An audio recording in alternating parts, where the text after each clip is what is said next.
Hello all, welcome to my channel bake and glam. So ఈ strawberry cake ఎలా చేసుకోవాలో నేను క్విక్గా చూపిస్తాను, చూసేయండి. ఫస్ట్ స్ట్రాబెర్రీస్ని బాగా వాష్ చేసుకొని చాప్ చేసుకొని సాస్ ప్యాన్లో add lemon juice and sugar కూడా యాడ్ చేసుకొని బాగా మిక్స్ చేసుకొని కొంచెం దగ్గర పడ్డాక కార్న్ఫ్లోర్ మిక్చర్ కూడా వేసుకొని కలుపుతూ ఉండాలి. కలుపుతూ ఉన్నాక ఈ కన్సిస్టెన్సీ వస్తుంది. స్టవ్ ఆఫ్ చేసి ఆ మిక్చర్ని కూల్ చేసుకోండి. నెక్స్ట్ కేక్ కోసం మనం 2 ఎగ్స్ బీట్ చేసుకొని ఇలా ఫోమీ కన్సిస్టెన్సీ వచ్చే వరకు 1 మినిట్ వరకు బీట్ చేసుకోవాలండి. నెక్స్ట్ షుగర్ బ్యాచెస్లో యాడ్ చేసుకొని బాగా మిక్స్ చేసుకొని విస్క్ చేసుకున్నాక ఇలా ఎల్లో కలర్ నుంచి ఇలాగ వైట్ కలర్ కన్సిస్టెన్సీ వచ్చే వరకు మనం బీట్ చేసుకోవాలి. నెక్స్ట్ మెల్టెడ్ బటర్ వేసానండి. ఇక్కడ మెల్టెడ్ బటర్ వేసాక ఒకసారి మిక్స్ చేసుకొని అయితే ఈ స్ట్రాబెర్రీ ఫిల్లింగ్ మనం పక్కన చేసి పెట్టుకున్నాం కదా, అందులో మిల్క్ యాడ్ చేసుకొని ఒకసారి కలుపుకున్న తర్వాత ఈ మిక్చర్లో యాడ్ చేసి ఒకసారి కలుపుకోండి.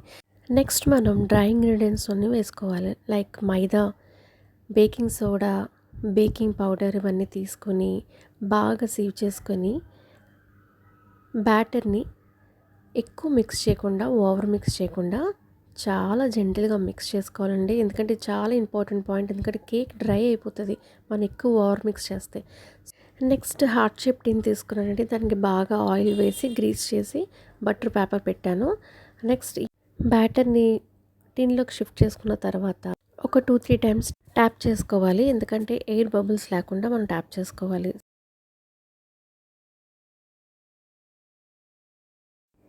ఈ విధంగా ట్యాప్ చేసుకోవాలి. నెక్స్ట్ టిన్ని ప్రీహీట్ చేసుకొని పెట్టుకున్న కడాయిలో నేను షిఫ్ట్ చేసుకున్నానండి. నెక్స్ట్ మూత పెట్టుకొని కేక్ కుక్ అయ్యేంత వరకు చెక్ చేసుకుంటూ ఉండాలి. నెక్స్ట్ ఒక నైఫ్తో కానీ టూత్పిక్తో కానీ ఇన్సర్ట్ చేసి చూసుకోవాలండి. క్లీన్గా వస్తే ఇలాగ కుక్ అయినట్టు. నెక్స్ట్ క్రీమ్ చీజ్ ఫ్రోస్టింగ్ కోసం cream cheese, icing sugar, so called sugar powder అండి, 2 బౌల్లో వేసుకొని మిక్స్ చేసుకున్నాక మీ దగ్గర విస్కర్ ఉంటే విస్కర్తో, లేదంటే ఎలక్ట్రిక్ బీటర్ ఉంటే ఎలక్ట్రిక్ బీటర్తో ఒకసారి బాగా బీట్ చేసుకోవాలి. ఇలా బాగా బీట్ చేసుకున్నప్పుడు మనకి మంచి క్రీమీ కన్సిస్టెన్సీ వస్తుందండి. ఇలా ఒక 1-2 మినిట్స్ బీట్ చేసుకున్న తర్వాత ఇలా క్రీమీ కన్సిస్టెన్సీ వస్తుందండి. నెక్స్ట్ మనం ఒక teaspoon vanilla essence add చేసుకోవాలి. వెనిలా ఎసెన్స్ యాడ్ చేసుకున్న తర్వాత మరొకసారి బీట్ చేసుకొని బాగా కలుపుకోవాలి. కలుపుకున్న తర్వాత 2 కప్స్ విప్పింగ్ క్రీమ్ తీసుకున్నానండి. నెక్స్ట్ విప్పింగ్ క్రీమ్ మనం కొంచెం యాడ్ చేసుకుంటూ స్టిఫ్ పీక్స్ వచ్చే వరకు ఇలా బీట్ చేసుకోవాలి.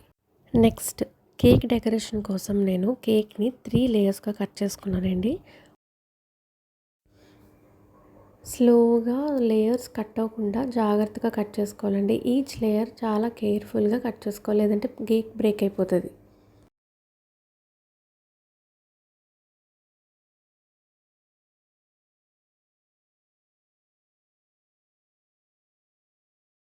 ఇలా 3 లేయర్స్ కట్ చేసుకున్న తర్వాత కేక్ బోర్డ్కి కొంచెం ఫ్రాస్టింగ్ రాసి ఒక్కొక్క లేయర్ పెట్టుకోవాలండి.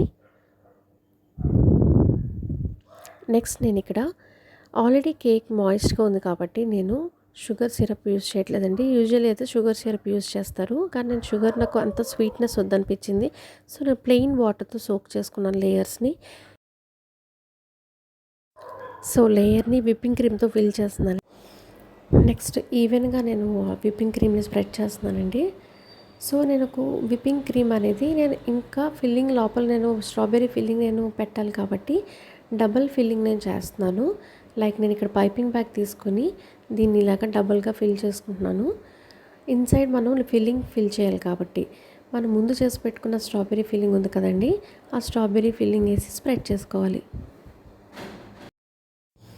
అలా ఈచ్ లేయర్ నేను strawberry filling and whipping cream లేయర్కి రాసుకుంటూ ఈవెన్గా స్ప్రెడ్ చేసుకోవాలి. ఇలా కేక్ మనం ఈవెన్గా స్ప్రెడ్ చేసుకోవాలండి. విప్పింగ్ క్రీమ్ అంతటిని నీట్గా స్ప్రెడ్ చేసుకున్న తర్వాత మనకి నచ్చిన డిజైన్స్ మనం వేసుకోవచ్చు. నేను ఇక్కడ రోజెస్ వేస్తున్నానండి, ఎందుకంటే వ్యాలంటైన్స్ డే కదా. సో నేను రోజెస్తో ఫిల్ చేశాను కేక్ అంతటిని. నేను ఇక్కడ టాపర్స్ చూపిస్తున్నాను కదండి, కేక్ టాపర్స్, అవి నేనే ఓన్గా డ్రా చేసుకొని కార్డ్బోర్డ్ ఆ షేప్లో కట్ చేసుకొని స్ట్రాకి ఫెవికాల్తో స్టిక్ చేసి కేక్లో ఇన్సర్ట్ చేసుకున్నాను. నెక్స్ట్ షుగర్ స్ప్రింకిల్స్ ఉంటాయి కదండి, నేను ఇక్కడ red and white theme cake చేసుకున్నాను కదా. సో నేను red and silver balls use చేశాను. సిల్వర్ అండ్ రెడ్ బాల్స్ తీసుకొని కేక్ అంతా నేను స్ప్రింకిల్స్తో డెకరేట్ చేసుకున్నాను. So this is the final look of the cake. Cake అయితే చాలా టేస్టీగా ఉందండి. మీరు కూడా తప్పకుండా ట్రై చేయండి. ట్రై చేసి నచ్చినట్టయితే like and subscribe my channel. Thank you. Bye.